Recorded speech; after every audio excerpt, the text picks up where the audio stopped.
This video is brought to you by MoviePalette.com and enter ROOM15 for 15% off of your palette.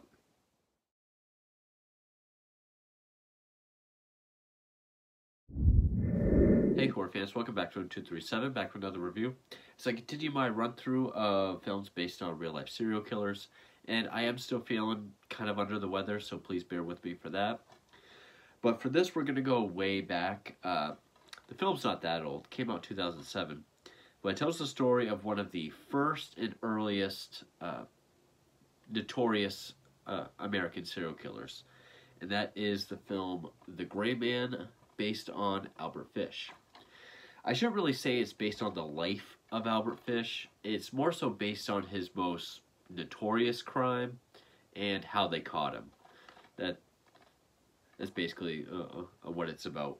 Now, of course, its original title was Wisteria, the horrible story of Albert Fish, which I believe Wisteria was the area in New York in which he operated. Because he's also known as the Werewolf of Wisteria, Vampire of Brooklyn, the Gray Man, the Boogeyman, Moon Maniac, and the guy had a lot of nicknames. And he kind of has become sort of, as far as serial killers go, sort of the perfect representation of the Boogeyman, especially when you consider how he got some of his victims and just who his victims were. He was a known, or he would become known as just a sadistic, completely deranged child murderer who also practiced cannibalism, had claims of how many kids he actually killed and did other stuff with. Ultimately, he was only convicted of one murder, and that was his most famous one, Grace Budd, which the film mostly follows. It kind of sets up who Fish is and the kind of guy, how he lives, but it really just leads up to the murder of Grace Budd and then how Chief Detective William King catches him. Now, it was directed by Scott Flynn and written by Lee Fontanella and Colleen Cochran. It stars Patrick Bauchot, if I pronounced that correctly, as Fish. He was also in Ray, Panic Room, Clear, and Present Danger. This is just what the back says. Also, Jack Conley, who was in Harold and Kumar Escape from Guantanamo Bay, Payback and Over Her Dead Body, and John Aylward, TV's ER and The West Wing. The only one I really recognized would have been, John Aylward, who, if it's not him, it was someone else in the film, but the coin flip guy at the gas station in No Country for Old Men, the one that had to call the coin, and Silas Weir Mitchell as Albert Fish Jr. I recognize him as the Bay Harbor Butcher copycat or wannabe in an episode of season 2 of Dexter. Other than that, I didn't really recognize anybody. Now, Patrick Bauchot as Fish, his performance is good.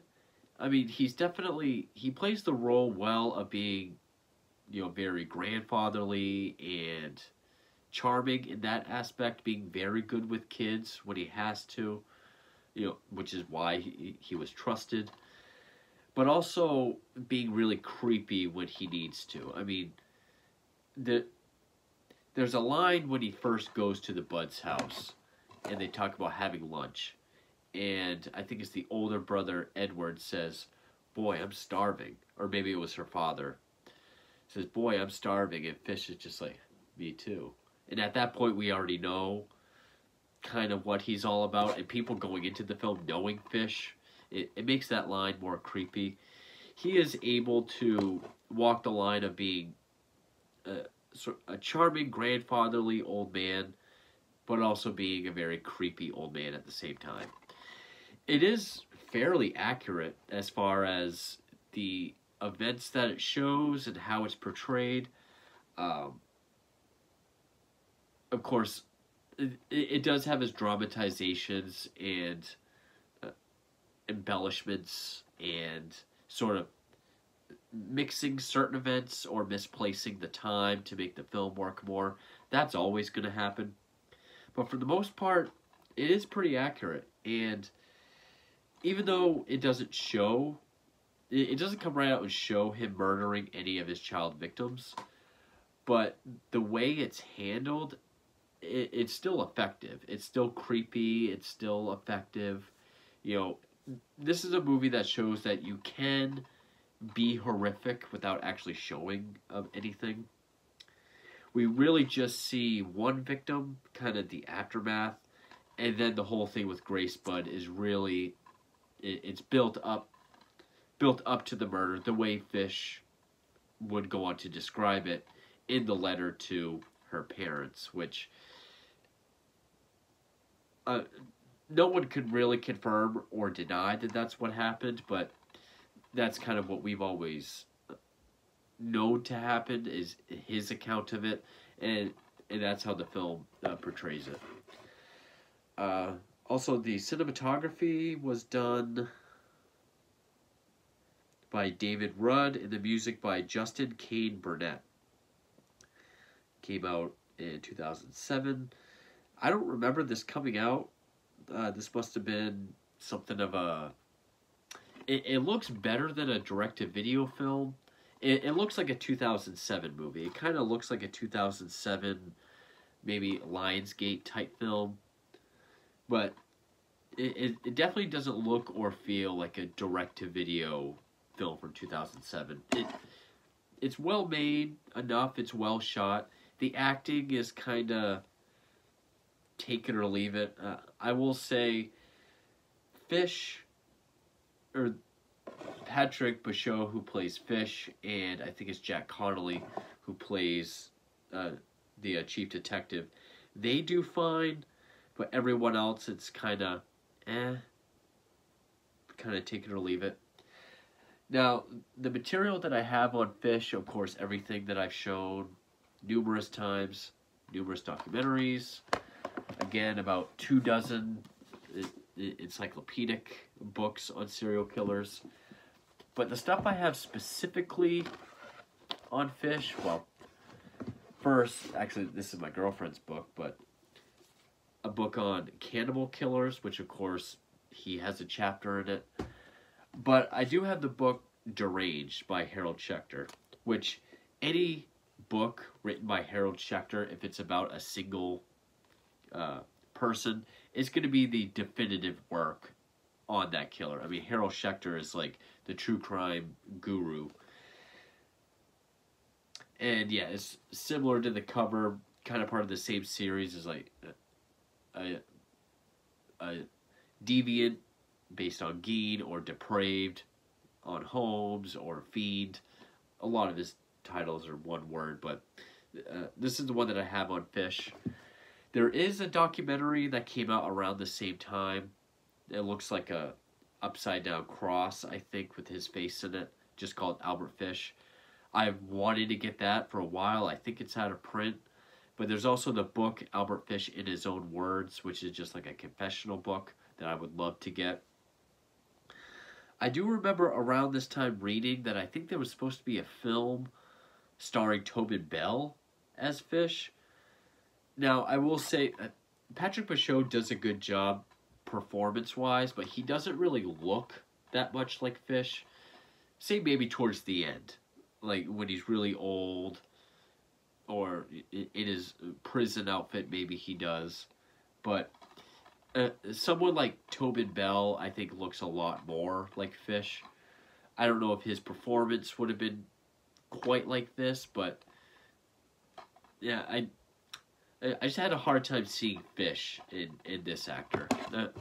I do think Bell looks more like him. So I guess before I really get into the film, just some clip notes on Albert Fish. He was born May 19th, 1870. Again, he's also known as the Gray Man, Vampire of Brooklyn, Werewolf of Wisteria, and the Boogeyman. He was a sadistic child murderer and rapist, molester who also practiced cannibalism. and committed 3 known murders that we can confirm between July of 1924 and June of 1928, with the most infamous case being the murder of Grace Budd in June of 1928. He was known for his meek and harmless grandfather-like appearance, but he was also a known sadomasochist who lived for pain. I mean, he was known to flog himself. He would often paddle himself or have other people, including his own children, paddle him with a nail-studded belt. And of course, most infamously, he would insert long needles into his pelvic region. He also derived pleasure in sending obscene letters to people, including the Budd family depicting his murder of Grace, which that letter would lead to his downfall. Though he was convicted of one murder, which was Grace Budd, it was the only one he was convicted of. After the fact, 2 other child victims have been linked directly to him, but he himself claims to have molested and killed possibly over 100 children. And then what the film doesn't really get into is that before the murders, he was actually a very skilled con man, being arrested once for grand larceny. For the murder of Grace Budd, he was apprehended on December 13th, 1934, and executed by electric chair on January 16th, 1936, at 65 years old. And there's kind of a legend or myth that the amount of needles found in his pelvis, which happened to be 29, caused a short circuit with the electric chair, so it went down, then they had to shock him again. I think that's kind of become more of a thing of myth or legend, similar to like how Bundy's executioner was a female. It's sort of taken on a life of its own, and at this point can't really be confirmed or denied, I think. So now we get into the film itself, and again, it's mostly pretty accurate. It does leave out a large chunk of his life. It opens up with him in the orphanage as a kid, and then we jump right to the 1920s. So like between 1877 and seemingly 1928, because it kind of links all his murders in one year. It doesn't really get into anything. So it's basically, they probably could have just called this film Grace Budd, and it would have been just as effective. But, so it opens up St. John's Orphanage, 1877, which was the orphanage where he was at. He was there at that time. It shows someone there just relentlessly paddling the boys, and then he comes up, seemingly enjoying it. But every time there's the paddle, we cut to him flogging himself as an adult, which he did say that it was the orphanage where he learned he liked pain, and he would also rat on other boys so that they could get in trouble and they could get paddled and he could watch. So then we jump to the 20s, and it mentions his kids, Anna, Gertrude, Albert Jr., John, and Henry. It mentions all 6, which he did have, but the son Eugene was changed to Edward for some reason. Also, another thing I noticed about this while watching this and also checking with my own memory and just what I could find is that there's very little really known. Like, you watch a film about Dahmer or Bundy, there's all kinds of information that you can find. But back in, like, the 20s, like, serial killers back at this time and prior, there isn't really a whole lot of information. And then, like, the whole thing with the needles, it's been so long since that there's kind of been all this, like, cloud of mystery surrounding him. So, I mean, like, because there is a scene where he sends a letter to this one parent saying, you were supposed to let me take your kid to the movies. I tried to look up if that was true, but it just kept giving me the Grace Budd letter, which this book has the Grace Budd letter in its entirety. So that's cool. It does show that the chief detective's name is William King. That's true. It the first time it shows a letter, and maybe it's just to set up that this is just a thing he does, which is what he was known for. He lives in this one building, and he was supposed to take his landlord's young son to the movies. She says no, so he writes her a very obscene letter, and she kicks him out. I couldn't find anything about that letter specifically being true, but I think it's just more of a plot device to show that this is something he does. And his kids also share that, he's been in trouble for doing that before.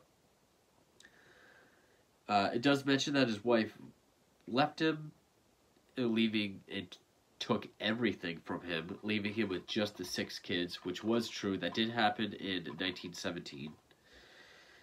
The only other victim it shows is a young Boy Scout named Francis McDonald, which it doesn't show. It just shows parents looking frantically. You said you were playing with him. Where is he? Then it shows the search party and then finding him hanging from a tree with some meat cut off his leg. In reality, he was found in the park in the woods, but he was found under branches. Fish did not get to dismember him or do anything else because he thought he heard someone, and so he had to flee. And this was also in 1924, but the way the film depicts it, like it's right before Grace Budd, and there's no dates in this film. It doesn't give us any dates. You can tell that years pass because his daughter Gertrude has a baby around this time in the film, and then by the time he's on trial, she's already like 6. So we get the idea that time is passing, but the murder of Francis McDonald is depicted as being like right before Grace Budd, even though it was 4 years prior. It doesn't show the murder of Billy Gaffney, who is the only other murder that we can confirm as being Fish's. Which, that would have been a really creepy scene, and I think that would have fit, especially if they were to call it something like The Boogeyman, and why Fish really has this air of Boogeyman around him, because Gaffney, who was like, I think 3 or 4 at the time, he was playing with another boy in his building, and Fish reached through a sunlight and grabbed him and snatched him. And then the other boy said that, said something like the boogeyman grabbed him. Just the thought of that is terrifying. So, I mean, not to say I'd rather see this one real murder over another, but, if they were going for sort of like a gray man or a boogeyman type, I think that would have fit more. Because there even is a scene where they're talking to the kid that was playing with Francis. He says the gray man took him, or the pale man took him, which it also depicts every time he's flogging himself. The ghostly apparition of his younger self is present. Now, yes, it is possible that Fish was suffering from delusions, and he was known to be a religious fanatic, to the point of even God telling him to kill and eat kids. There are scenes where he's like by himself, like trying to talk to God. So that kind of shows it the best way it can. It portrays the kids, who are all adults, as not knowing the kind of stuff he does, like even by himself, like the way he tortures himself. Like Albert Jr. shows like peeking in on him, flogging himself, and being shocked. When maybe it wasn't all 6, but he was known to have his kids paddling with, a nail paddle. So the way it depicts how he came to know the Budds is actually pretty historically accurate. It shows him answering an ad of Edward Budd looking for work. He goes there intending to kill Edward, but when he gets there, he finds out Edward's older than he expected. He's 18. So kind of disappointed. Also, Edward says you can hire me and my friend Willie. He agrees. He says he'll send for them. Took forever. Sent a telegram. And then he showed up again. And on his second visit, that's when he meets Grace. Now, in the film, it shows that he met Grace upon his first visit. That's really the only thing that's different. But it was upon his second visit where he diverts his killer intentions from Edward to Grace. And so it shows him premeditating it, buying the bone saw and a pot and everything, which I'm guessing he was going to use for Edward, but in real life. So he still had that stuff, but it was upon his second visit that he met Grace. And so he came up with this story about how his niece is having a birthday. He asked her parents if, Grace could accompany him. They said yes, which is true. The film makes him seem very apprehensive, which in everything I've read and heard, they were kind of nonchalant about it. But, still fairly accurate. It shows him leading her to a dilapidated house in Westchester. He had her wait outside. He went in to hide, and then he called her up. And then it just shows her walking through the house.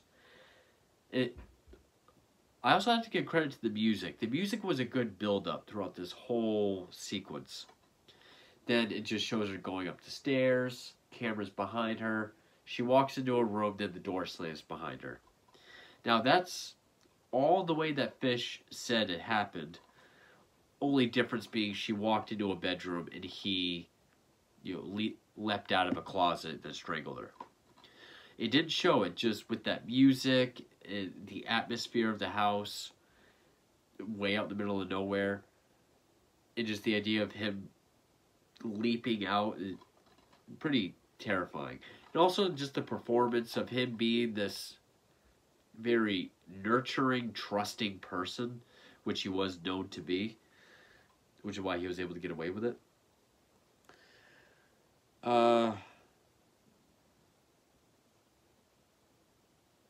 So, yep, that's all that. It does show the Budds first calling the police to see if there was an accident between Frank Howard and a Grace Budd, because that's how he introduced himself, because that's what they thought happened when they didn't return.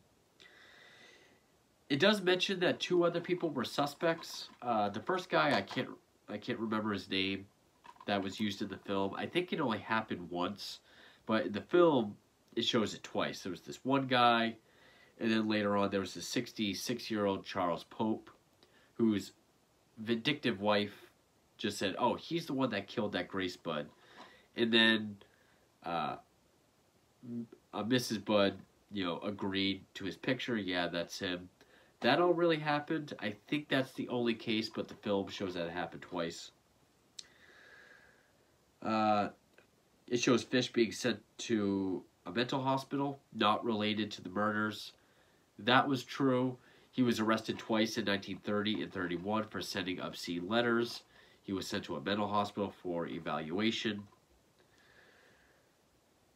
But then it shows Grace's murder case being closed. Oh, also the fact that Mrs. Budd was illiterate and couldn't read the letters. That was true. It said that the murder case was like a closed cold case. I don't ever remember reading that it was closed. I know it went on for 6 years, but I don't think it was ever closed. But then it showed Detective King having a mental breakdown, going into a hospital for the stress of the case. I think that's an example of dramatization and trying to spice it up a bit.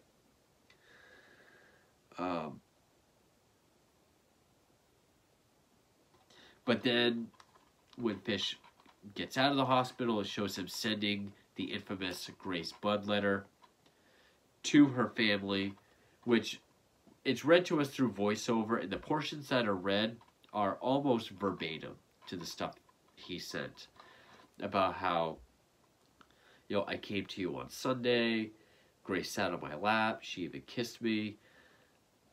I asked if Grace could accompany me to a birthday party. You said yes, she could. I led her to an abandoned house in Westchester. Then going into how, I strangled her, I decapitated her, I cut her up, how I roasted her sweet little in the oven. Took me 9 days to eat her whole body. I did not. Her, though, she died a virgin. It doesn't say all of it, but the portions it does say, pretty close to verbatim as that how he wrote it. But then it shows how, the watermark on the envelope that he sent, they were able to go to wherever it was, which it does show the watermark, NYPCBA. I forgot what it stood for. But the people there said that they don't use that watermark anymore. But they found out that the janitor was stealing some stationery, brought some home, left it in his old apartment, which Fish would go on to rent. So he had the envelopes. King went to that landlord, looked through her ledger of recent tenants, noticed Albert Fish's name, and that's how he was, that's how the letter was linked to him. That's how the film depicts it, and that's pretty much what happened in real life. But in the film, it shows King waiting for Fish in his apartment or in a room next to it for like a month, waiting for him to return. When in reality, I think when he went there, Fish was already home. But it does show that when they ask him to come downtown, he pulls out a straight razor trying to attack them. That was true. And then it just kind of steamrolls until the end. Through voiceover. It has a very noir feel when King is doing the voiceover. Kind of has this noir detective feel and sound vibe to it. But it mentions and even shows the x-ray of 29 needles found in his pelvis. The long trial about in the debate over being sane or insane. The letters that Gertrude got telling her to cut out certain people of their life because of their treatment of him. Then it finally ends with him being led to the electric chair and it short-circuiting, which again has sort of become a thing of myth. He had so many needles that they couldn't extract from his pelvis, so all the collective metal caused the electricity to short-circuit, which it just shows the lights going out, then it comes back on. Again, I think that's a thing of myth or legend that's sort of taken on a story of its own, but it's neat that they added it. And it does seem kind of exploitative, because I mean, you kind of have him thrashing and screaming when the Michael Riley Burke Bundy movie just kind of, I think, is more realistic, where he's just like stunned. But overall, everything it shows is pretty close to what really happened. Again, it might shift some events around, like the murder of Frances McDonald being so close to Grace Budd's when it was actually 4 years. It does cut out a lot of Fish's life, mainly everything pre-murders, his con man, him being a con man, his larceny, all that.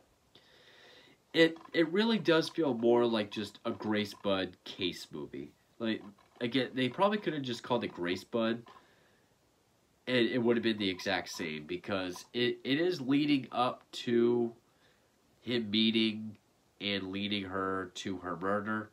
And then, like, the whole third act is the investigation.